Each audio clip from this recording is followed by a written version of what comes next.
महज 11 साल की लड़की साध्वी बनी है। मैं तो मम्मी से अभी भी बोलती हूँ कि मैं तुम्हारी बेटी नहीं हूँ, मैं अपने गुरु की हूँ। मम्मी को रोना आता है, पापा की भी आंखें भर जाती हैं, पर उसमें मुझे कोई दुख नहीं होता। अगर वो आएंगे ले जाने के लिए कि घर जाना है तो जाएगी आप? जी नहीं, मैंने संन्यास इसलिए लिया था कि मुझे शादी नहीं करनी, इसलिए लिया था। मम्मी ज़्यादा जिद करती थी मेरी शादी के लिए, तो मैंने मम्मी से बोला कि ज़्यादा जिद करोगी तो तुम अपनी एक बेटी खो बैठोगी। मैं बोलती थी कि मुझे अनाथ आश्रम में छोड़ दो, मुझे तुम्हारे घर में नहीं रहना है, मैं वहाँ रह सकती हूँ। ओम भूर्भुवः स्वः तस्य वितुर्वरेण्यम। आज तक दुनिया मेकअप वेकअप करती है, मुझे इसमें कोई इंटरेस्ट नहीं है। मुझे मंदिर जाना अच्छा लगता है, दूसरों की सहायता करना अच्छा लगता है। परमात्मा जाने उसका कोई पूर्व जन्म का संस्कार है, ऐसा प्रारब्ध के संस्कार से कोई टाल नहीं सकता है। अभी हमारे साथ जिस बच्ची को आप देख रहे हैं, इनका उम्र 11 साल है और 11 साल के उम्र में ये साध्वी बनी है। हमारे साथ महाराज जी भी है। सबसे पहले हम साध्वी जी से बात करेंगे। क्या नाम हुआ आपका?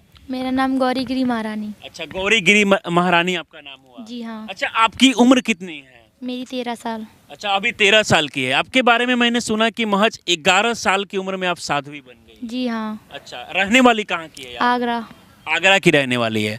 तो आपके उम्र में देखा जाता है बाकी बच्चों को पढ़ाई लिखाई करते हुए, खेलते हुए, लेकिन इतना कम उम्र में ख्याल कहाँ से आया कि मुझे साध्वी बनना चाहिए? बस प्रभु की महिमा हुई, ख्याल आ गया अपने आप ही ऐसे ही। अच्छा, तो मतलब कहीं से वीडियोज वगैरह देखी या फिर साधु संतों को लेकर बचपन से ही प्रेम था? बचपन से ही प्रेम था साधु संतों में तो। अच्छा, बचपन से ही प्रेम था। तो जब आप साध्वी बनी तो उस समय घर परिवार के लोग रोके कि बेटा साधु नहीं बनना है, पढ़ाई लिखाई करना है? जी नहीं, ऐसा नहीं बोले? किसी ने नहीं बोला। किसी ने नहीं बोला? मम्मी पापा आपको नहीं बोले कि पढ़ाई लिखाई करना चाहिए? पढ़ाई लिखाई कर रही थी, किसी ने ये नहीं बोला, मना नहीं किया मुझे कि ये मत बनो, कुछ मत बनो। ये बोल रहे थे कि जो तुम्हारा मन करे वो कर लो। अच्छा, मतलब घर के लोग बोल रहे थे कि जो तुम्हारा मन करे वो करो ना? जी हाँ। अच्छा, आपके मम्मी पापा भी अभी यहीं रहते हैं साथ में? जी हाँ। तो वो कब तक साथ रहेंगे? कभी ऐसा समय भी आएगा जब मम्मी पापा साथ में नहीं रहेंगे, फिर भी आपको गुरुजी का सेवा करना होगा?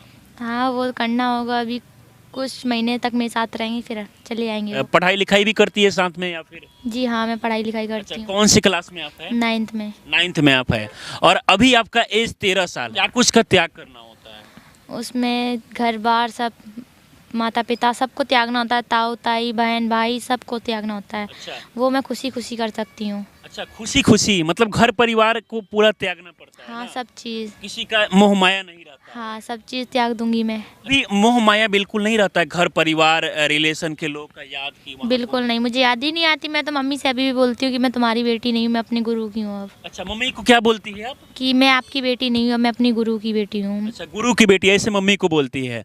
तो मम्मी पापा का रिएक्शन कुछ ऐसा आता है कि हाँ हाँ, क्या बोलते हैं? मम्मी को रोना आता है, पापा की भी आंखें भर जाती हैं, पर उसमें मुझे कोई दुख नहीं होता अब। मतलब आपको अब कभी दुख नहीं होता मम्मी पापा को देखकर? वो अगर वो आएंगे ले जाने के लिए कि घर जाना है तो जाएगी आप? जी नहीं। नहीं जाएगी ना? नहीं। आप देख सकते हैं कि 11 साल की उम्र में ये साध्वी बन गई और अब गुरुजी की सेवा करती है। मम्मी पापा का जो है बिल्कुल याद नहीं आता है ना? जी हाँ, मुझे किसी की याद नहीं। ओम भूर्भुवः स्वः तस्य वितुर्वरेण्यम भर्गो देवस्य धीमहि धियो यो न प्रचोदयात्। अच्छा, अभी गुरुजी की सेवा करने में पूरा मन लगता है ना? जी हाँ। और पूरे जीवन भर गुरुजी की सेवा करेगी। जी हाँ। बहुत सारे लोग सन्यासी को लेकर, हम अंत में एक चीजें पूछना चाहेंगे, सन्यासी को लेकर नहीं पता कि सन्यासी बनने के लिए क्या कुछ त्याग करना पड़ता है इसमें? और सब चीज़ छोड़नी पड़ती है, त्याग सब चीज़ का। संन्यास लेते हैं उतने टाइम पे।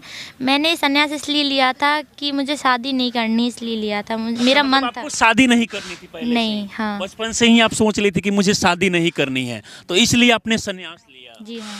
अच्छा, तो इसको लेकर भी घर के लोग कुछ बोल रहे थे?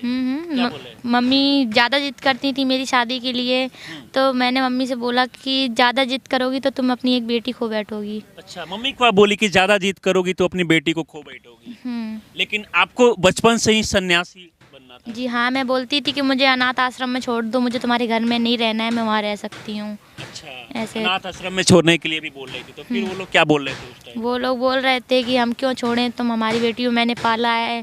मैंने कि अब तुम मेरी माँ नहीं हो, मुझे छोड़ दो। मैंने कि तुम मुझे घर से निकाल दो, मैं जाऊँगी कहाँ चली जाऊँगी, मेरा जहाँ ठिकाना होगा वहाँ। मतलब पूरा एकदम बचपन से ही आप ठान लेते कि मुझे साध्वी बनना है, चाहे घर परिवार के लोग जब प्रेशर दे रहे थे, तो उसके बाद गुरुजी से जुड़ी कब आप? कैसे प्रयागराज में आके हम मेला के लिए आए थे इनके साथ, तभी मैंने इनसे बोला था तो इन्होंने अपनी शरण में ले लिया था। कह रहे थे कि आपने हाँ जैसे बोला गुरुजी अपने शरणों में आपको ले लिए। हम्म। और अभी देखिए ये पूरी तरीके से भगवा वस्त्र धारण की है, भगवान की भक्ति में लीन है। अभी तक आपने बहुत सारे साधु संतों को देखा होगा, लेकिन महज 11 साल की लड़की है जो अपने घर परिवार को छोड़कर साध्वी बनी है और भगवान की यहाँ पर भक्ति कर रही है, गुरुजी की सेवा कर रही है।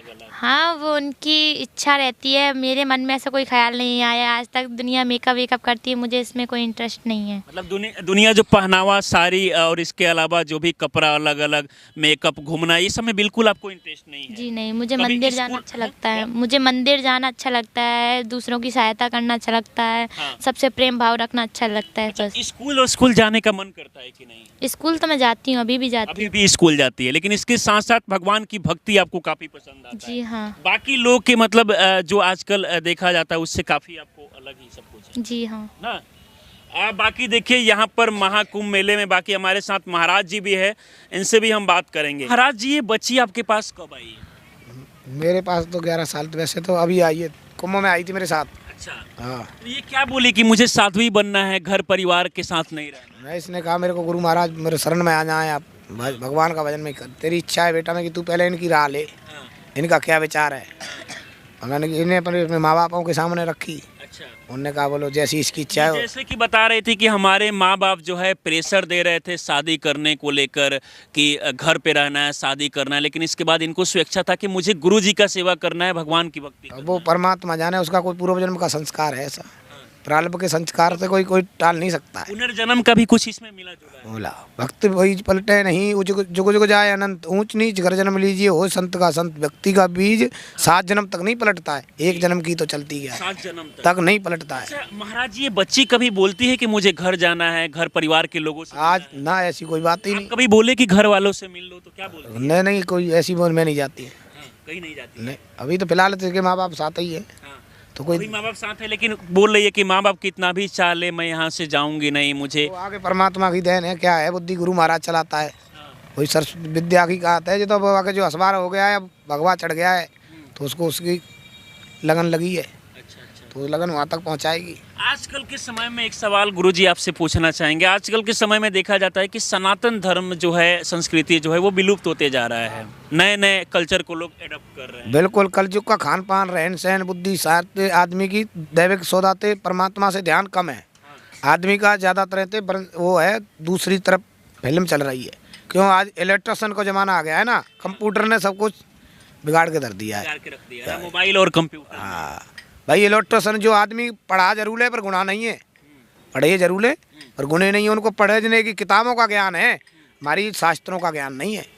शास्त्रों का तो एक आदि जो ज्ञान अभी है। जो 12 सालों बाद यहाँ प्रयागराज में महाकुंभ लगने जा रहा है, इसको लेकर भी विवाद हो रहा है वक्फ बोर्ड को लेकर कि ये पहले से वक्फ बोर्ड का जमीन है, आपने देखा होगा। हाँ जी, हाँ जी, हाँ जी, जमीन के वजह तो चलते रहते हैं, तो अखाड़े के फैसले हैं गुरु लोगों की, क्या क्या चलता रहता है, तो महान पुरुषों के लिए। योगी जी के बारे में क्या कहना चाहेंगे? जिस तरीके से यहाँ पर लगभग 45 करोड़ लोग अनुमान लगाया जा रहा है कि आएंगे, लेकिन 90 करोड़ लोगों तक का व्यवस्था सब कर रखी है। योगी जी ने बड़ी सुविधा करी है। 2 कुंभ उनकी सानिध्य में हो रहे हैं, पहला अर्ध कुंभ, ये पूर्ण कुंभ है।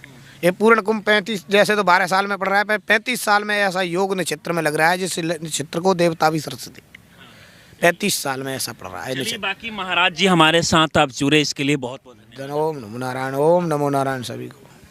बाकी देखिए, हम प्रयागराज के महाकुंभ मेले में आए हैं और यहाँ पर जो भी दूर दूर से साधु संत लोग आ रहे हैं, भगवान की भक्ति कर रहे हैं, स्नान करने वाले हैं, ये सारी अपडेट हम आपको लगातार दिखाएंगे। बाकी इस पूरे वीडियो को देखकर क्या सोचते हैं, अपनी राय हमें जरूर दें। आप हमारे साथ जुड़े रहें।